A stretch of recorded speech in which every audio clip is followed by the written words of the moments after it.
अच्छा, माना किसी शरीरधारी संत पर आपको ये बात है कि शायद इनके अंदर रस ना हो, लेकिन राधा नाम पर, चतुरासी जी पर, निज मंत्र पर, शरणागत मंत्र पर, वृंदावन धाम पर, इसमें संशय क्या? ये आचार्य परंपरा से जो वस्तु चली आ रही उसमें संशय? उसमें डूबो, उसमें डूबोगे तो अपने गुरु और इष्ट के स्वरूप का अपने आप अनुभव हो जाएगा, और उसमें ना डूबोगे तो केवल प्राकृतिक बुद्धि से अनुमान मात्र लगा सकते हो, रस का अनुभव नहीं कर सकते, फिर भ्रमित होना पड़ेगा। फिर संसार चक्र, बहुत बड़ी कृपा हुई है, जो न तरे भवसागर अस समाज नर पाए, सोवति निंदक मंदमति आत्मानंद दिलाए। यदि ऐसा अवसर जैसा अपने लोगों को दिया है प्रियाजू ने, अगर इसमें आप अपना कल्याण नहीं कर सके, प्रियालाल के प्रेम में उन्मत्त नहीं हो सके, तो आप हत्यारे की गति को प्राप्त हो गए, ऐसा महापुरुषों के वचन है। जो न तरे भवसागर अस समाज नर पाए, सोवति निंदक मंदमति आत्मानंद दिलाए। अपनी कमी को स्वीकार करना, नहीं तो काल ही कर्म ईश्वरे मिथ्या दोष लगाए। हम काल कर्म और ईश्वर, भगवान की ऐसी इच्छा थी, समय ऐसा ही था, और क्या करें, वो तो ऐसा, हमारे ऊपर कृपा नहीं। कौन सी कृपा हो? कृपा उतरेगी क्या अभिमान लेकर? थोड़ी उतरेगी। अरे मनुष्य शरीर दे दिया, बुद्धि प्रधान ये शरीर मिलने पर भी धाम का आश्रय दे दिया, रसिकों का संग दे दिया, नाम दे दिया। अब लोग क्या चाहिए? अगर इसमें तुम्हारी रति नहीं है तो कहां से प्राप्त? तुम क्या समझते हो कि कोई सिद्ध गुरु आवे, हाथ धर दे बस हो जाएगा? क्यों धर दे? तुम्हारा नौकर है क्या? जीवन भर जो उसने अपने संपूर्ण मन वृत्ति को परमात्मा तत्व में लगाया, उसके लिए अधिकार चाहिए। आरत अधिकारी जब पावे तो गूढ़ो तत्व साथ दुरावे। सिद्धांत है, आप इतने आर्थ हो जाओ, दैन्य हो जाओ, समर्पित हो जाओ, तो गुरु को देना नहीं पड़ेगा, अपने आप उनकी वस्तु आपके पास पहुंच जाएगी। हो सकता है गुरु को भी पता न चले और वस्तु आपके हृदय में पहुंच जाए।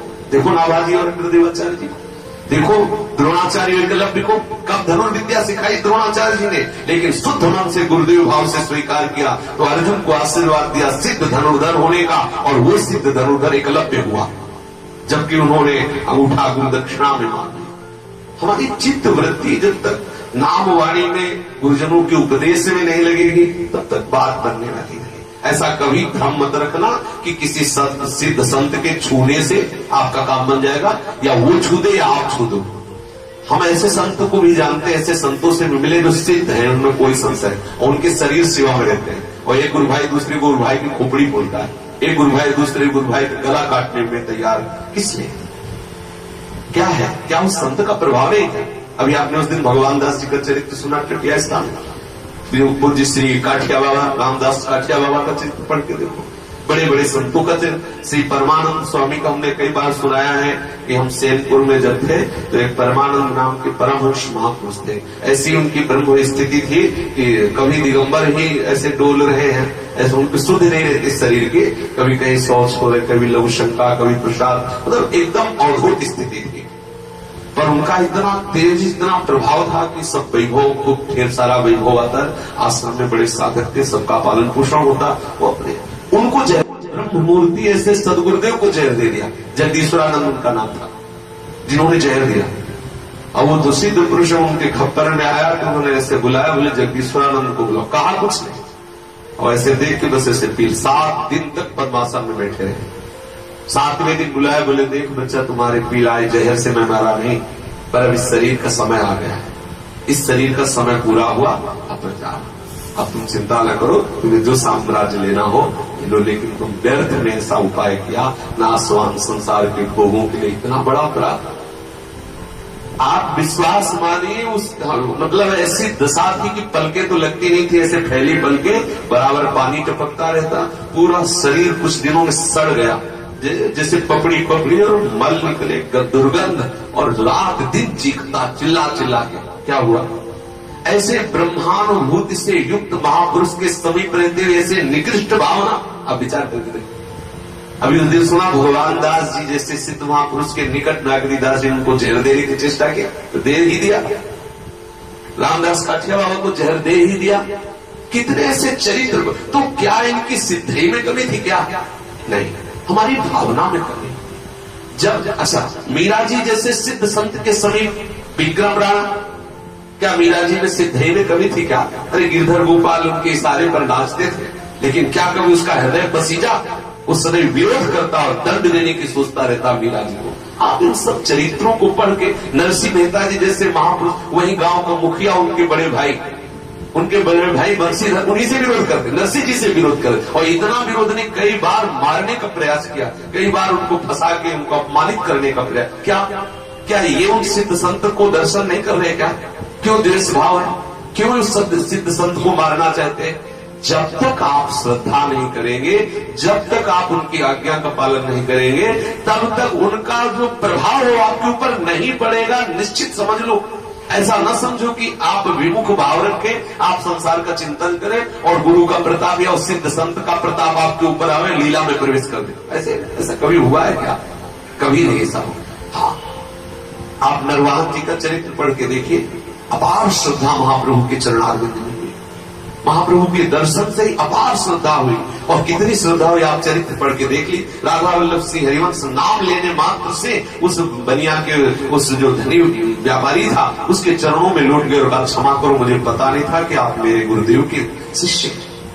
और समस्त संपत्ति और ऊपर से संपत्ति, और कहा कभी गुरु जी से कहना दे। जब ये बात महाप्रभु ने सुनी, तब महाप्रभु ने जब नरवाहन जी को याद किया, नरवाहन जी आए तो कहा, नरवाहन प्रभु निहार लोचन भरे घोषनार, नक्सिक सौंदर्य का दे प्रियालाल केली कर रहे।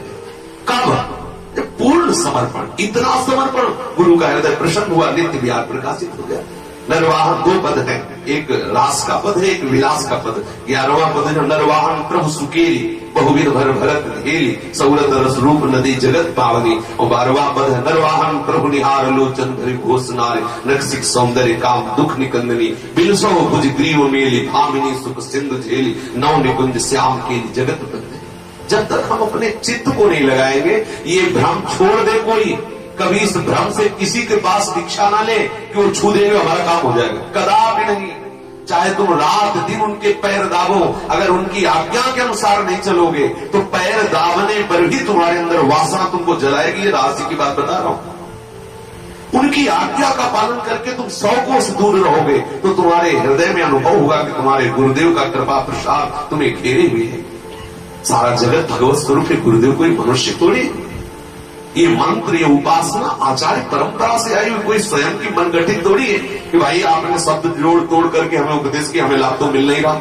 आचार्य परंपरा से मंत्र आया हुआ है, आचार्य परंपरा से उपासना आई हुई, और इसी उपासना में न जाने कितने रसिक सिद्ध हो गए जो प्रियालाल के नित्य विहार रस का रसास्वादन किया। और हम रूखे हैं तो कहीं हमारी कमी, हमारी तरफ से त्रुटि है। हमको चाहिए कि समस्त चित्त की वृत्ति, श्री सेवक जी कह रहे, तब सुख हरिवंश गुण नाम रसनारटत, और बहुवचन अति दुखदानी, हानि हरिवंश के नाम अंतर पड़े, लाभ हरिवंश उच्चत्वा। तभी सुख आपको अनुभव होगा जब आपकी जिह्वा से या तो नाम चल रहा है या तो वाणी का गायन हो रहा है। ध्यान देना, तब सुख हरिवंश गुण नाम रसनारटत, या तो हरिवंश गुण अर्थात लीला। हाँ, हरि राधा व वृंदावन सा सेचरी, वृंदावन में सेचरियों के मध्य में विराजमान प्रिया प्रीतम का जस या तो गायन कर रहे हो और या नाम जप कर रहे हो। तब सुख हरिवंश गुण नाम रसनारटत, और बहुवचन अति दुखदानी, और कुछ बोले तो निश्चित दुख भोगना पड़ेगा, निश्चित फंस जाओगे आप। हानि हरिवंश के नाम अंतर परे, लाभ हरिवंश उच्चरत वाणी। बोले हानि हो जाएगी यदि नाम छूट गया, वाणी छूट, क्या हानि हो जाएगी? किसी की निंदा कर बैठोगे, किसी के दोष दर्शन कर बैठोगे तो संसार का महत्व तो आपके चित्त में चढ़ा रहेगा। जब तक विषम रूपी संसार का महत्व आपके हृदय में है तो आप समता को कैसे प्राप्त होगे, कैसे प्रियालाल के रस को प्राप्त होगे? रोज सत्संग होता है, रोज श्रवण करते हैं, वही पशुता की बुद्धि बनी है, एक दूसरे से राग द्वेष लड़ाई झगड़ा, और हम चाहते हैं रस में डूब जाए। क्यों भाई, ऐसा कैसे रस में डूब जाए? बोले वो आपकी कृपा होगी तो रस में, कृपा आकाश से उतरेगी क्या? फिर तो दूसरी कृपा है, डंडा है, उसी वो कृपा बरसेगी तो निश्चित कृपा हो जाएगी, फिर तो अनुभूति हो जाएगी। जब आप इस प्रार्थना को स्वीकार नहीं करेंगे तो माया का डंडा चलता है। माया का डंडा क्या है? काम क्रोध लोभ मोह मद मत, वो जलाएगी। जिधर जाओगे उधर अशांति क्लेश अपने आप भाग। इस मार्ग में बहुत कृपा है, बहुत कृपा। हम तो प्रियाजू से मनाते हैं, और कृपा की जरूरत नहीं, स्वामी जितनी कृपा कर दी इसकी अनुभूति हो जाए कि हमारे ऊपर अपार। देखो धामवास, बड़े आश्चर्य की बात, ऐसे महामहिमा में धाम में रहते हुए भी हम अशांत रहे, हम क्लेशित रहे, ऐसा नाम रूपी धन हमारे पास, फिर भी हम अपने आप को दुखी अनुभव करें। ऐसी रसमयी प्रिया प्रीतम की लीलाएं, फिर हम विषय चिंतन करें, किसी संसारी पुरुष का आश्रय लें, किसी विषय रस के लिए हमारा मन लालायित हो, ये कितनी निकृष्ट बात है। सावधान होते हुए आचार्यों की वाणी में मन को लगाइए, निरंतर नाम परायण रहिए, नाम जप कीजिए, और भूल कर भी कभी किसी की निंदा मत कीजिए, किसी के दोष दर्शन मत कीजिए। जो जैसा कर रहा है भगवान खुद उसको संभालेंगे, हमें अपने को संभालना है। तेरे भावे जो करे भलो बुरो संसार, नारायण तू बैठ के अपनो भवन हुआ, अपने हृदय को पावन करो। प्रियालाल जब आपके हृदय में स्फुरित हो जाएंगे तो सारा जगत प्रियालाल ही है, इनके सिवा कुछ नहीं। चिद चिद लक्षणम सर्वम राधा कृष्णमयम जगत, इसी से परम शांति का अनुभव होगा। अन्यथा इस विश्वास में कोई न रहने मत रहना कि हमें छू देंगे तो काम बन जाएगा, कि हम दीक्षा ले लिए खुद विषय भोगे, विषय चिंतन करें, हमें परम पद मिल जाएगा। बहुत सावधान रहना, बुद्धि ऐसी भ्रष्ट हो जाएगी, ऐसे दुराचार परायण हो जाओगे, ऐसी गलतियां होने लगेंगी कि हृदय जलेगा, धाम छूटेगा, नाम छूटेगा, उपासना छूटेगी। बहुत सावधान, पहले से चीख चीख के कह रहे सावधान। जिन जिन साधकों के परमार्थ भ्रष्ट हो रहे हैं उनका उदाहरण देख लो, पहले उनको समझाते